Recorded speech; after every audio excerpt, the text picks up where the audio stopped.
Sometimes things are stacked against you just to see how much you want it. Let me tell you something. If you feel like you're so behind, you probably are. But guess what? It is possible for you to catch up. If you feel like you're behind in life, if you feel like you're behind in whatever you got going on, if you use some determination, you can get through it and you can catch up. I promise you. So let me tell you a quick story about how I got through my little dilemma, right? Just before my last class in this class started, I suffered a medical emergency. It was so bad that I couldn't sit at a 90-degree angle.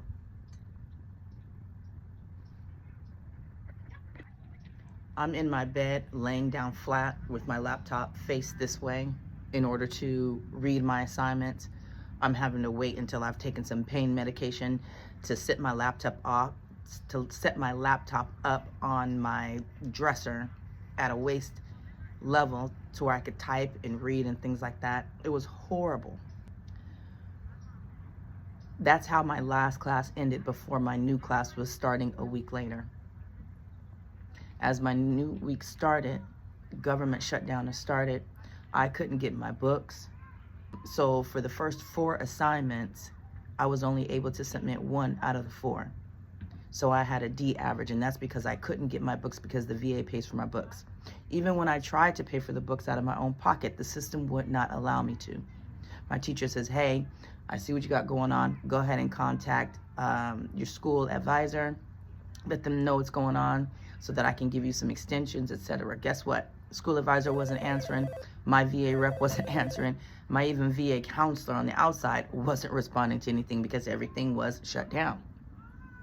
At this point, I have a D average. Oh my gosh, what am I going to do? I'm thinking I can't drop the class now because it's past 3 days. I'm just going to have to chuck it up and do the best that I can. And that's what I did.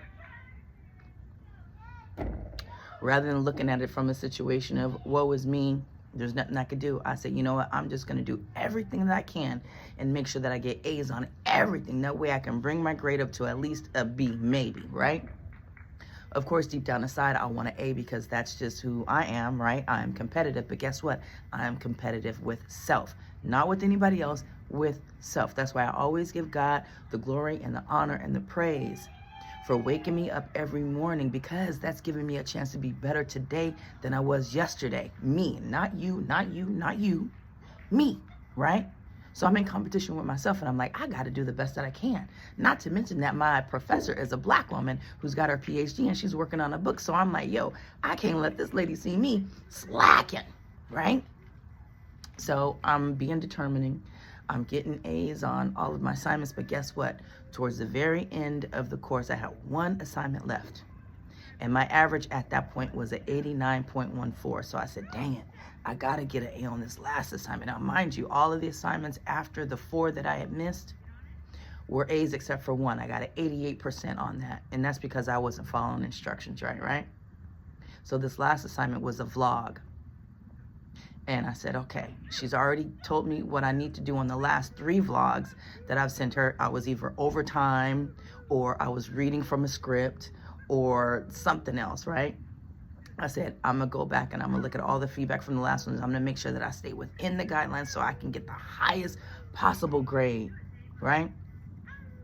And y'all, I poured my heart out in this vlog. She says in the instructions, just talk to me like you're talking to one of your friends. And I said, okay, let me act like Dr. Roberts is like my homegirl, and I'm gonna just knock this assignment out, right? So I submit my assignment, and then I do my own little calculations and see, and I said, dang it, even if I get a 100 on this assignment, my grade is gonna be still a 89.8 something. I'm not even gonna get an A. Guess what, y'all? Final grade, she said, you did amazing. Great job. She even sent me a vlog back of her response, right? I was so touched. But I got a 100 on it. And guess what my final grade was? A 90.14. I just thank God. So I'm saying all this to say, y'all, I don't care how far behind you feel. You can always catch up. You just have to make sure that your goals are reasonable and that you stay steady along the track and just keep doing and doing and doing. And the most important thing is to do your best. I have a feeling that if Dr. Roberts had given me some slack and let me submit those assignments late, and I would have gotten a partial score, I probably would not have had the same determination and fervor throughout the whole course to get those A's in order to get that final grade at the end. I know because I know me, right? So sometimes when things look like it's hard, or when you feel like things are being pushed against you, or what's it called? Everything is stacked against you. Sometimes there's a reason for that. Sometimes things are stacked against you just to see how much you want it. And that was the case for me. So if you guys want to see my final vlog that I submitted to my professor, stick around. I'll show it to you at the end, because I'm going to school for organizational behavior and leadership. And I'm learning about different leadership styles and all kind of stuff. Real interesting stuff. But here's my final vlog if you guys want to check it out to see what I ended up getting an A on. All right. Stay blessed, stay determined, keep going, and never, ever give up. Hi, Dr. Roberts. I hope all is well. During the beginning of this course, I had expressed through some assignments about me growing up in a transactional household, whereas if I did what I was told, if I followed the rules, and I would get an allowance, or I was allowed to do certain things. And so it was very easy to transition into that transactional leadership mindset coming into the military, because I was used to doing things in order to get a reward. So in the military, if I came to work and did my job, I got a paycheck.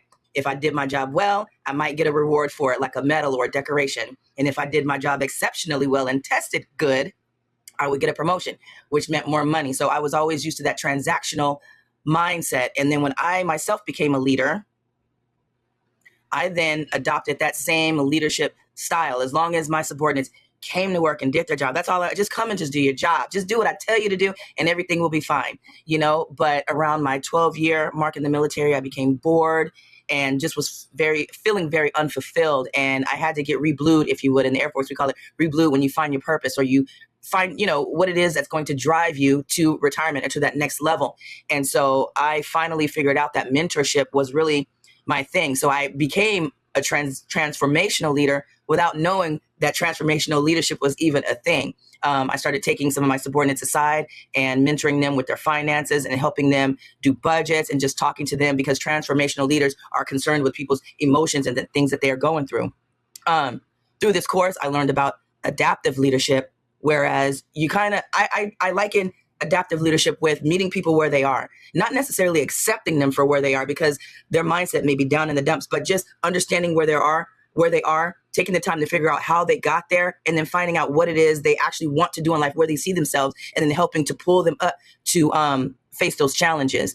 During some of my leadership trait assessments, it reflected that I'm capable of high quality exchanges, and I'm also comfortable with different levels of conflict. It also revealed me liking to mentor and to teach. And so I would like to continue to be that type of leader. I think that falls in line with transformational, because you have to motivate people to be better. And you also have to motivate them to do what it is that you need them to do, which is to get the job done in a good fashion that's going to make the company that you're working for money, but it's also going to create a culture where everybody trusts each other. And that's probably one of my main objectives as a leader, is to make sure that the people that's following me, they trust me and they respect me, But when I look at what an authentic leader is, they describe that leader as a person that knows their true north, that actually knows their purpose. I remember one time I had a troop, we call them troops in the Air Force, but she's really a subordinate. But one of my troops mentioned to me one time, "Dang it, Sergeant Geese, always dominating the conversation."